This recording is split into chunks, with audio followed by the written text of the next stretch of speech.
Welcome to this tutorial about inflation, disinflation, and deflation. In general, we want to know what all the upset is about inflation. Is it so bad for the economy? How and why does it occur?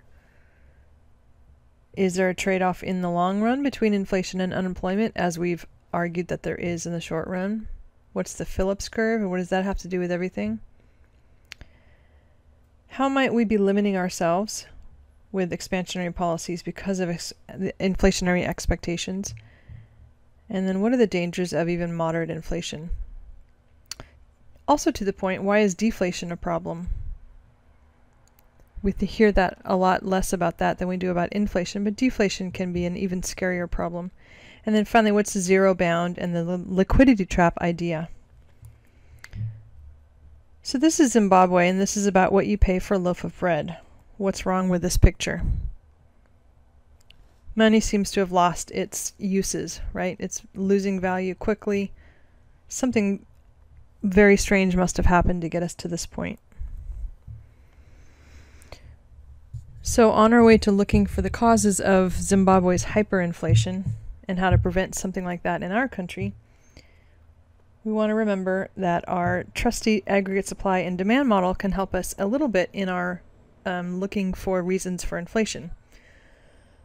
Inflation certainly can come from demand stimulation policies, monetary or fiscal policy. In this case, let's assume it's monetary policy. We've increased the money supply, and what happens? Aggregate demand increases as spending rises through lower interest rates, and prices go up and output goes up.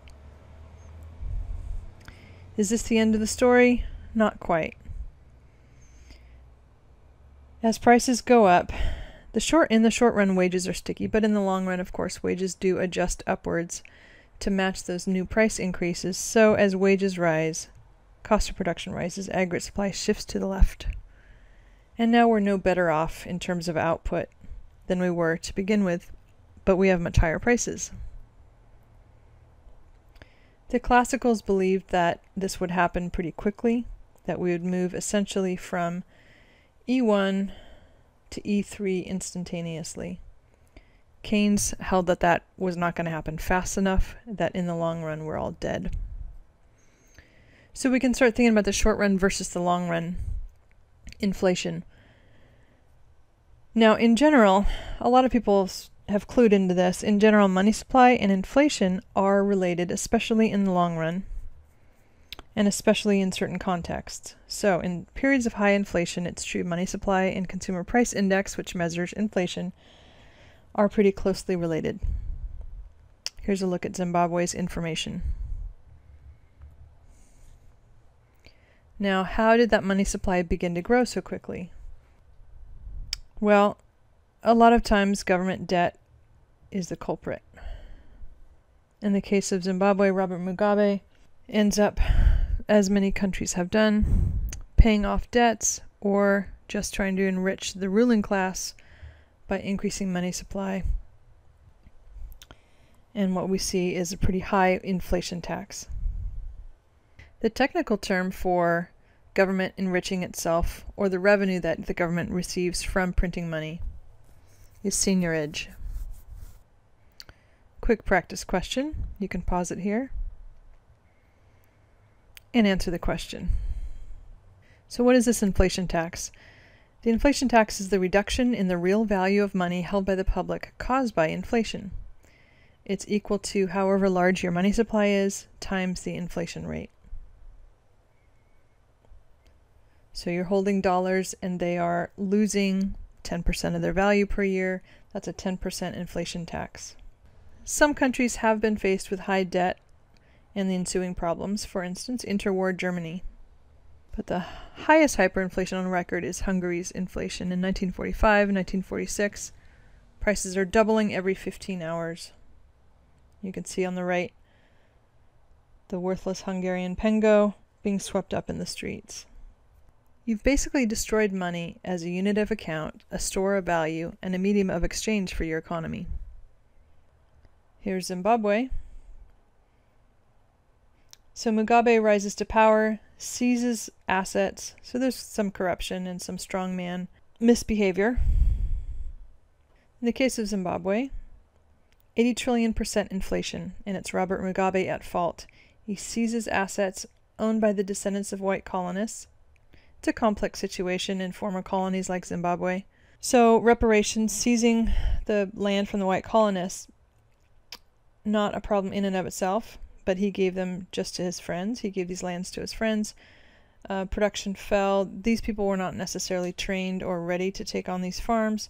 The tax base fell, and the instability of Zimbabwe meant it couldn't be trusted to be lent money to, so the only way to make good on its debts was to start running the printing presses. Is that a reality for the US? Probably not. We've never defaulted on our debt. We've never come up with under that kind of hyperinflation. But we have had double-digit inflation, and that started being a real problem. So let's talk about that. One political theory is that politicians favor inflation. If people don't really understand the cost of inflation, and inflationary times are usually accompanied by a growing economy, as we've talked about in class, the aggregate demand rises, you get more output along with higher prices. People actually can see the higher output and lower unemployment more clearly than they can see inflation. And so politicians, especially incumbents that would like to get reelected, tend to want to stimulate the economy, and that leads to lower unemployment, which is a good thing, but it leads to the side effect of inflation. Quick review here: when the output gap is positive, the unemployment rate is below the natural rate, and when it's negative, the unemployment rate is above the natural rate. The fluctuations in this long-run trend of potential output do correspond to fluctuations in the natural rate of unemployment. Quiz question for you. A positive output gap implies what about your unemployment rate? So you pause and answer the question, and there's your answer. Let's formalize this idea of the output gap in the unemployment rate. Arthur Oken did it, and he discovered that there's a predictable size to that negative relationship between output and gap and unemployment rate, and it's about a 2-to-1 ratio. So if your output gap rises by 1%, you should expect the unemployment rate to correspondingly change by about half of a percentage point. For instance, if the natural rate of unemployment is usually around 5.2%, and we've got a 2% output gap, or negative 2% in this case, we're producing just shy of our potential output by 2%, Oken's law predicts that we would have an unemployment rate rise of half of that output gap, or basically a 1 percentage point rise in unemployment above its natural rate, up to 6.2%. Here's a quiz question for you. Pause.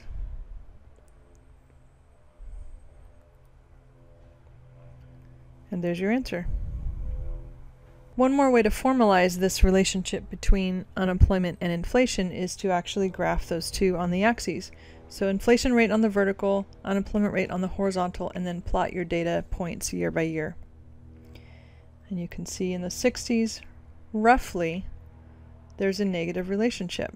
The short-run Phillips curve is this idea that as inflation rate rises, unemployment is low, and vice versa. So there's a stylized short-run Phillips curve. And what's the theory behind the Phillips curve? It has to do with the fact that we think aggregate demand is the more volatile of the two curves between supply and demand, and that when aggregate demand rises, predictably, we see a rise in prices and a fall in unemployment because of the rise in GDP. So that would correspond to data point 1 over on the right on the short-run Phillips curve. If unemployment rate is 6%, inflation rate is 0, but as aggregate demand rose, prices rose, and unemployment fell, we find ourselves at point E2 at 4% unemployment and 2% inflation. Aha, you say, but what about aggregate supply shocks? Are all the movements in the economy aggregate demand? No, of course not. In the 1970s especially, we saw supply shocks.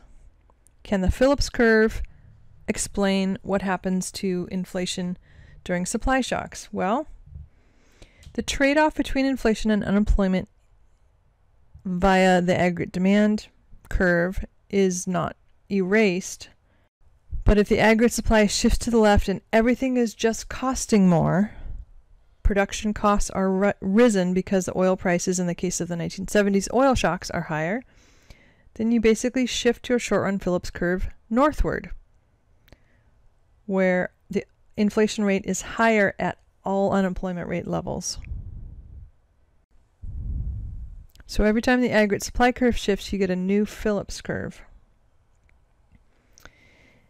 In the 1990s, we saw the short-run Phillips curve declining, probably, we think, because we saw low unemployment and lower inflation than we had in previous decades. And that makes sense, considering what happened with the tech revolution and computers in the 90s. Production costs fell and productivity rose in many sectors. How did the Phillips curve predict the other decades?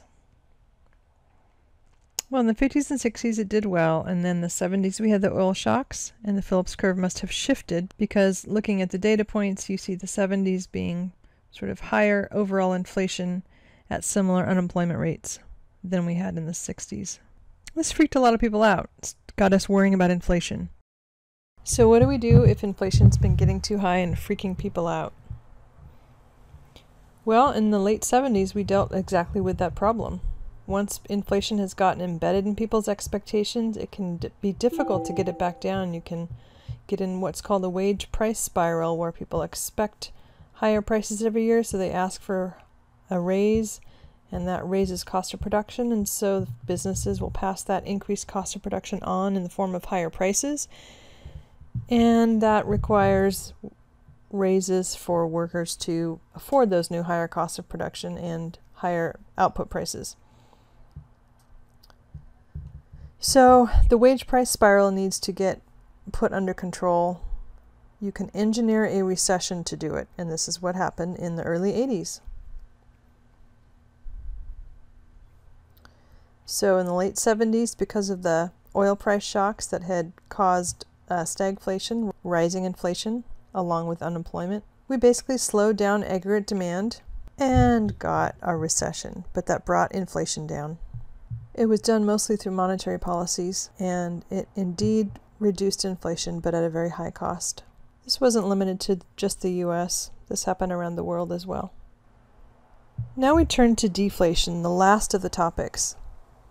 Most people don't quite understand why deflation is a problem. We understand a little bit more implicitly how inflation is a problem, but deflation is perhaps in some ways a more burdensome problem. For one, your debt grows when prices are falling. The actual ability of your income to pay off debt is diminished. It's called debt deflation, right?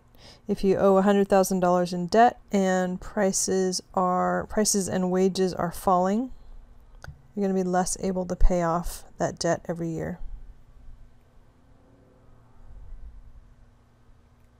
And another thing, when inflation goes down to 0 and below, there's a real problem for monetary policy. There's what's known as a zero bound on the interest rate. Nominal interest rates, actual interest rates that you pay, cannot go below 0. Imagine for a moment what would happen if you walked into a bank and asked for a car loan and they said, well, instead of a 5% or a 3% 5-year APR on your car loan, they said it's a negative 3%. We'll pay you to borrow money. It just doesn't happen. There is no record of negative interest rates. So here's the problem. We get stuck in what's known as a liquidity trap when that happens. There is no more room for monetary policy to work. You can drop interest rates to stimulate spending, and indeed when you have deflation, that's exactly what needs to be done. You have an economy that's got too little spending, and in fact, take a minute and imagine what your purchasing decisions would look like under deflation. When deflation occurs and prices are dropping, let's say 5% every month, the tendency is not to buy the thing now, but to wait for the price drop next month. And indeed, when everyone is waiting for those price drops next month and putting off spending, that further reduces aggregate demand and makes the problem worse, because a drop in aggregate demand, as you know, lowers the price level. And you're going to get accelerating drops in aggregate demand. And this problem becomes a problem that will very quickly run out of solutions, at least for monetary policy is concerned. You can't save an economy that's gotten into a deflationary trap, liquidity trap. Is this theoretical or has it actually happened? Well, in the US, we were close to deflation. You can see our interest rate was super, super low, effectively zero, as was inflation. They were trying to spark the economy, and it just was on the verge of not working. Happily, we've got an improvement since then. But also it's happened in Japan, and it happened in Japan for quite a while. The lost decade for Japan after the 1980s was one of deflation and liquidity trap. Last but not least, there has been some very recent activity on the Phillips curve. If you're looking at the bottom, the yellow dots, 1995 to 2013, the Phillips curve may not be holding up as well as it used to. Certainly on the dark blue decade, 75 to 84, and the light blue decade, 85 to 94, there is a negative relationship between inflation and unemployment, although that seems to be breaking down. Some of you will probably wonder why. So why the breakdown? Well, economists are not in consensus here, but some of the leading theories, and this is according to an Economist article I pulled in, are that increased foreign competition has made it difficult for firms to raise prices for workers. In other words, wages, as we've seen for decades now, are sort of stagnant, and globalization has done this so that the link between wages and prices and productivity and employment is broken. The relative weakness of workers and their ability to ask for higher wages, basically. Or perhaps it's that central banks have just become much better at fighting inflation, and so people's inflationary expectations are anchored at very little, and so they're basically stubbornly holding on to their expected inflation rates of very low, 0–1%. And so no matter what happens in spending, people doggedly expect low inflation, and that keeps, in a self-fulfilling prophecy way, keeps inflation low. Whatever the reason, we have sort of a new consensus that the Phillips curve is not particularly useful for forecasting inflation, although theoretically that relationship still holds. A rise in aggregate demand will give you higher prices and lower unemployment. But looking into the future, there may be other things at work as well. All right, hope you've enjoyed this tutorial.